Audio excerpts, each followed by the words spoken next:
satu benda yang tak boleh dibeli dengan duit adalah kasih sayang lah.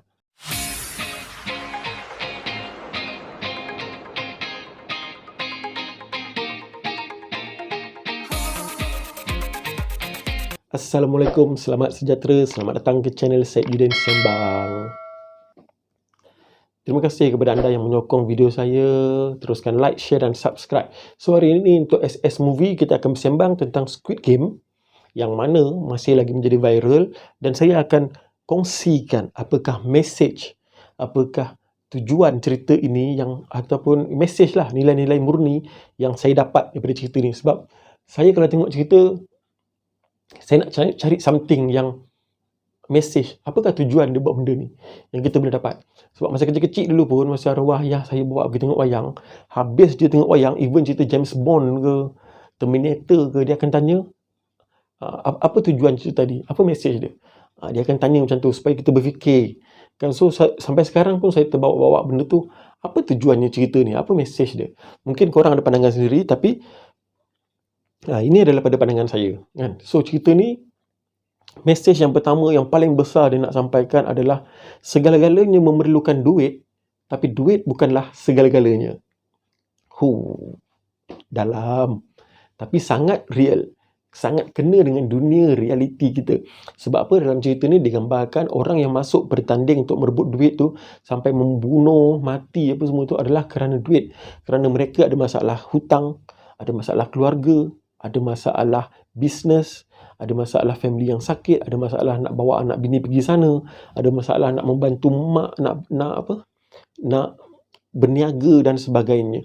Dan diorang ni digambarkan dengan kehidupan yang gagal lah, senang cerita kan.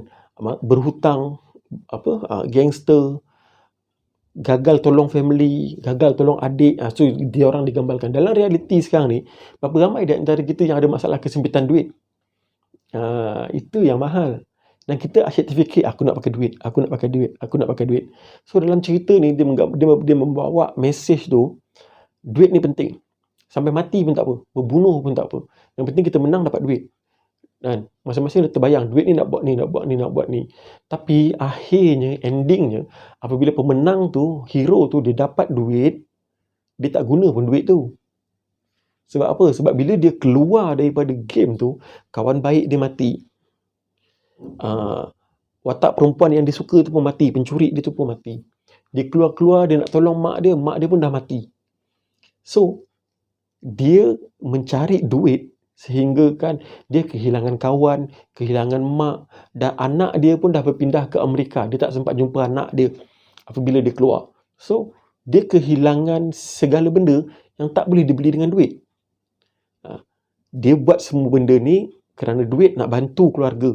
Tapi bila dah dapat duit, tak sempat menghabiskan masa dengan mak dia, habiskan masa dengan kawan dia, habiskan masa dengan anak-anak dia, tak sempat. Walaupun dia ada banyak duit pada waktu tu. So dia pun hidup macam orang tak betul. Rambut panjang tak terurus kan, duit banyak ni tapi tak terurus. Dan juga akhirnya dia tak nampak arah hidup.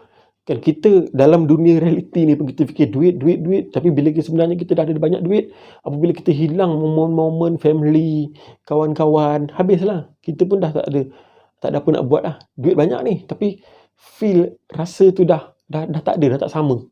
Kan? Itu juga yang dibawa oleh watak Ilnam. Ilnam ni adalah orang tua mastermind di dalam game ni, yang create game ni. Dia adalah seorang kaya yang banyak duit. Tapi last kali episod dia cakap dengan hero tu, orang yang tak ada duit pun tak tahu nak buat apa dengan hidup. Orang yang banyak duit pun tak tahu nak buat apa dengan hidup. Sebab tu dia create game ni. So maksudnya dia adalah orang yang kaya, banyak duit, tapi dia ada sakit, tumbuhan dalam otak dia. Kan? So banyak duit pun tak boleh buat apa kalau sakit. Kan? So dia habiskan duit dengan buat benda yang tak baik lagi. Dia create satu game yang ganas lagi. So sebenarnya duit, segala-galanya memerlukan duit. Tapi duit bukanlah segala-galanya. Duit tak mampu membeli kasih sayang, tak mampu membeli momen dengan family, momen dengan kawan baik. Benda-benda tu tak ada lah untuk duit. So message tu sangat berat, bukan sangat berat lah. Message tu tak berat pun, message tu sangat penting yang dibawa oleh cerita Squid Game ni.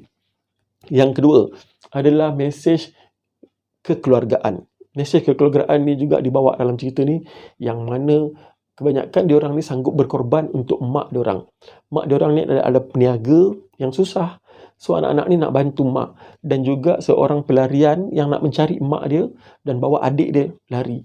So ada mesej kekeluargaan. Semuanya berusaha untuk mencari kepentingan keluarga mereka, untuk membantu keluarga. So in reality, dalam dunia reality, kita tak boleh duduk relax macam aku nak tolong mak aku, tolong ayah aku, tapi aku tak nak buat apa-apa. Tak boleh. Dalam cerita ni kena buat, kena berkorban untuk membantu keluarga, dan dalam pada masa yang sama jaga momen ataupun saat-saat semasa masih ada. Sebab bila akhirnya, endingnya, hero tu mak dia dah tak ada, anak dia dah lari, anak dia dah pergi ke Amerika, tak ada apalah, tak ada arah tuju dah, kan. Satu lagi momen keluarga adalah daripada seorang polis nak mencari abang dia yang hilang, kan. Polis ni nak cari abang dia yang hilang, kononnya dia dapatlah membongkarkan kewujudan game ni, tapi akhirnya polis tu mati dibunuh oleh abang dia sendiri, iaitu frontman dalam cerita ni. So maksudnya adik sayang abang, abang tak sayang adik kerana tugas, kerana duit, sanggup bunuh. So momen tu sangat penting dan sedih lah saya tengok. Mesej yang ketiga yang ingin dibawa adalah mesej persahabatan. Yes. Sesiapa yang ada kawan baik, dia akan tahu berapa tingginya nilai seorang kawan yang sama-sama susah, sampailah kita ada momen untuk kita senang. Dalam cerita ni, hero ni masuk ke dalam permainan tu bersama seorang kawan baik dia. Dan dia sangat memuji, memandang kawan baik dia ni sebagai seorang yang pandai. Dia hormat. Sebab kawan baik dia ni adalah bekas graduan U yang sangat berjaya. Dia hormat kawan baik dia. Tapi endingnya, kawan baik dia ni menggunakan kekerasan, pengkhianatan, membunuh orang-orang lain semata-mata untuk menang. Sehingga kan hero tadi hilang percaya kepada kawan baik dia tadi. Dan juga watak persahabatan yang diciptakan oleh Ali dan juga kawan baik kepada hero, iaitu Sang-woo kalau tak silap saya. Ali juga menghormati Sang-woo ni tadi kerana Sang-woo ni banyak berkorban, terhutang budi, bagi duit, bagi apa semua, sehingga kan Ali ni rasa macam dia percaya kepada seseorang. Dan juga watak persahabatan yang diceritakan oleh seorang perempuan, Se-byok, dan juga seorang perempuan yang baru ditemui pada episod 5 kalau tak silap saya. Dan episod 6, perempuan tu mati dibunuh. Dan persahabatan diorang tu dicipta dalam momen tak sampai 30 minit. Diorang bersembang-sembang tentang apa yang diorang nak, apa impian diorang.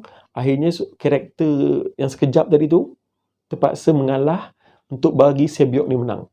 Dan momen tu sebenarnya sampai, sedih tu sampai.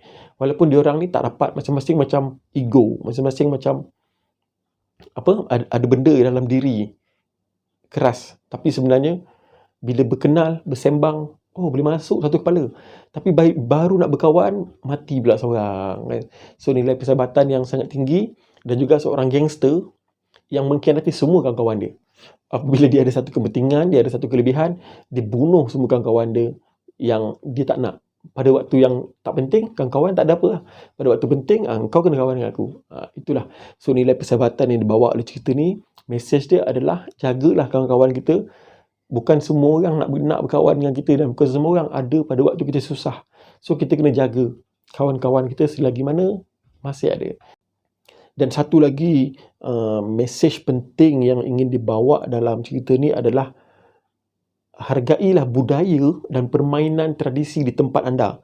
Sebab permainan tradisi di tempat kita tak sama dengan tempat lain. Korea itulah, kita tak pernah pun main Squid Game.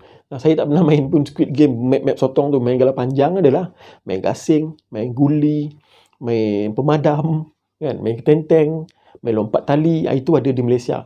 So kita lah kena meneruskan budaya kita, tradisi kita, kan? Anak-anak sekarang, sebab budak sekarang dah tak main dah benda tu. Saya dah tak nampak budak-budak bawa guli, bawa gasing. Zaman saya dulu keluar bawa guli, bawa gasing. Zaman sekarang budak keluar bawa phone, main PUBG, main ML, kan? Dah tak ada dah budaya tradisi. Kalau dia orang tak sambung, satu hari nanti habislah permainan ni. Cucu cicit dah tak sambung dah tak main dah benda ni. So, benda tu kena dijaga, diperkenalkan semula, di-rebrand semula untuk menarik generasi baru sekarang ni yang, oh dulu generasi ayah aku main guli, generasi ayah aku main gasing. Kita kena teruskan, kita kena main. So, Squid Game membawa balik budaya permainan tu dalam versi yang sekarang.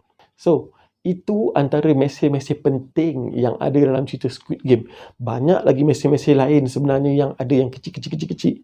Tapi mesej-mesej penting ni yang ada dalam cerita ini yang dapat saya kongsikan kepada anda. Mungkin anda ada pandangan sendiri, jom kongsikan, komen. Dan kepada anda yang menyokong video saya, teruskan like, share dan subscribe. Kita jumpa lagi untuk video akan datang. Assalamualaikum. Bye-bye.